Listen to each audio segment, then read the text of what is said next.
നബി സല്ലല്ലാഹു അലൈഹി വസല്ലമ തങ്ങൾ ആയിഷ ബീവി റളിയല്ലാഹു അൻഹയോട് ഉറങ്ങുന്നതിനു മുമ്പ് ഉപദേശിച്ചു കൊടുത്ത ഉപദേശങ്ങളെ മഹാനായ തഴവ ഉസ്താദ് നവ്വറല്ലാഹു മർഖദ മനോഹരമായി നമ്മോട് പഠിപ്പിക്കുന്നു. യാ ആയിഷ, നീ 4 കാര്യം നിത്യവും ചെയ്യാതുറങ്ങരുതെന്നു ചെയ്തുപദേശവും. നബി സല്ലല്ലാഹു അലൈഹി വസല്ലമ തങ്ങൾ പറഞ്ഞു കൊടുക്കുന്നു, ഓ ആയിഷ, നീ 4 കാര്യങ്ങൾ ചെയ്യാതെ ഒരു ദിവസവും ഉറങ്ങരുത് കേട്ടോ.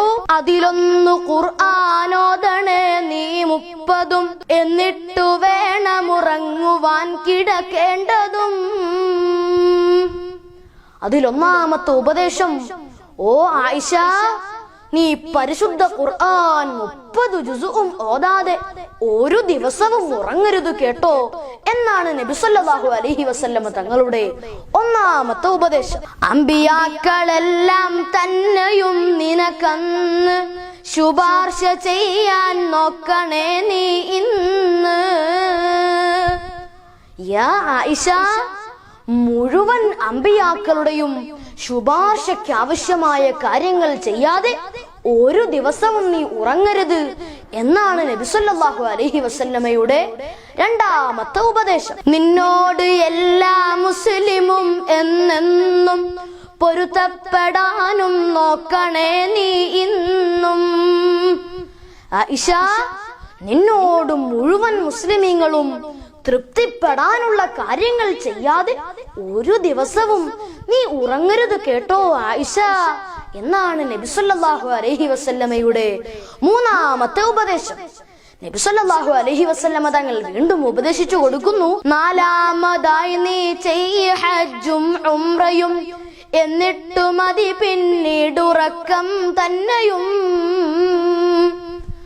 ആയിഷ, ഒരു ഹജ്ജും ഉംറയും ചെയ്യാതെ ഒരു ദിവസവും നീ ഉറങ്ങരുത് കേട്ടോ എന്നാണ് നബി സല്ലല്ലാഹു അലൈഹി വസല്ലമയുടെ 4-മത്തെ ഉപദേശം. ഈ ഉപദേശങ്ങളെല്ലാം കേട്ട് സ്തബ്ധയായി നിൽക്കുകയാണ് ബീവി ആയിഷ റളിയല്ലാഹു അൻഹ.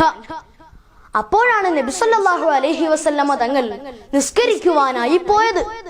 നിസ്കാരം കഴിഞ്ഞു വന്നപ്പോൾ നബി സല്ലല്ലാഹു അലൈഹി വസല്ലമയോട് ചോദിച്ചു. നിസ്കാര ശേഷം ആയിഷ നബിയോട് ചോദിച്ചു, കൽപ്പന ചെയ്തതും എന്നോട്, എനിക്കെങ്ങനാണിത് ചെയ്യുവാൻ കഴിയുന്നത്? അതു കേട്ട് പുഞ്ചിരിയാ നബിക്കുണ്ടായത്. നബി സല്ലല്ലാഹു അലൈഹി വസല്ലമ തങ്ങൾ നിസ്കരിച്ചു കഴിഞ്ഞപ്പോൾ ആയിഷ ബീവി റളിയല്ലാഹു അൻഹ നബി തങ്ങളോട് ചോദിച്ചു, യാ റസൂലല്ലാഹ്, ഞാൻ എങ്ങനെയാണ് ഈ ഉപദേശങ്ങളൊക്കെ ചെയ്യുന്നത് നബിയെ? ഇത് കേട്ടപ്പോൾ നബി സല്ലല്ലാഹു അലൈഹി വസല്ലമ തങ്ങൾ പുഞ്ചിരിച്ചുകൊണ്ട് പറഞ്ഞു, യാ ആയിഷ, ഒരു 3 ഇഖ്ലാസ് ഓതിയാണ് ഉറങ്ങേണ്ടത്. ഖുർആന്റെ 30-നുള്ള ഫലവും തന്നത്.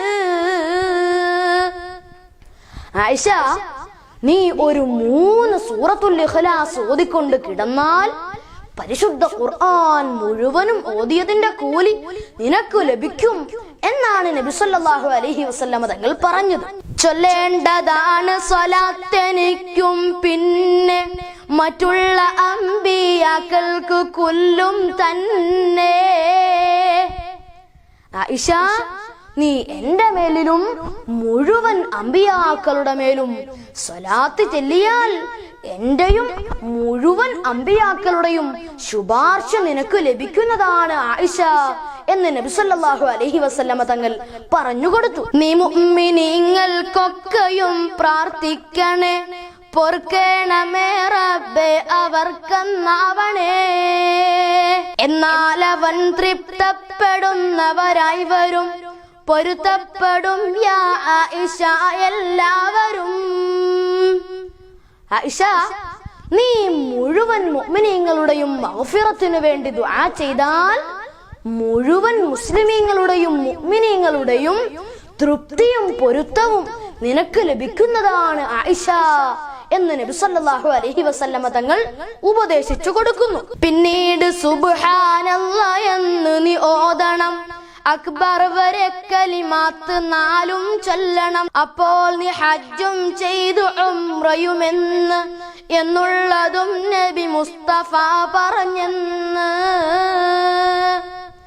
ആയിഷ സുബ്ഹാനല്ലാഹി വൽഹംദുലില്ലാഹി വലാ ഇലാഹ ഇല്ലല്ലാഹ് വല്ലാഹു അക്ബർ എന്ന് ചൊല്ലിക്കൊണ്ട് നീ കിടന്നാൽ നിനക്ക് ആ ദിവസം ഒരു ഹജ്ജും ഒരു ഉംറയും ചെയ്തതിന്റെ കൂലി നിനക്ക് ലഭിക്കുന്നതാണ് ആയിഷ എന്ന് നബി സല്ലല്ലാഹു അലൈഹി വസല്ലമ തങ്ങൾ പറഞ്ഞു കൊടുക്കുന്നു. പ്രിയപ്പെട്ട കൂട്ടുകാരെ, ഈ 4 ഉപദേശങ്ങളും ഉൾക്കൊണ്ട് വുളൂ ചെയ്തുകൊണ്ട് കിടന്നുറങ്ങാൻ അല്ലാഹു തആല നമുക്ക് തൗഫീഖ് നൽകട്ടെ എന്ന് ദുആ ചെയ്യുന്നു. ഇൻഷാ അല്ലാഹ് നമുക്ക് വീണ്ടും കാണാം. അസ്സലാമു അലൈക്കും വറഹ്മത്തുള്ളാഹി വബറകാതുഹു.